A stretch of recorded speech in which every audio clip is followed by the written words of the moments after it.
اجزائی غذا میں پائے جانے والے اجزاء کاربوہائیڈریٹ جسم کو توانائی فراہم کرتی ہے۔ پروٹین ہمارے جسم کو نشوونما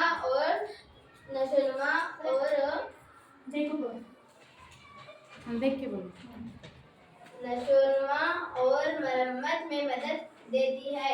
لپڈز جسم میں توانائی اور طاقت کا ذخیرہ کرتی ہے اور فراہم کرتی ہے۔ وٹامن اور معدنیات بیماریوں سے نپٹنے اور ہارمونز کو منظم کرنے میں مدد کرتا ہے۔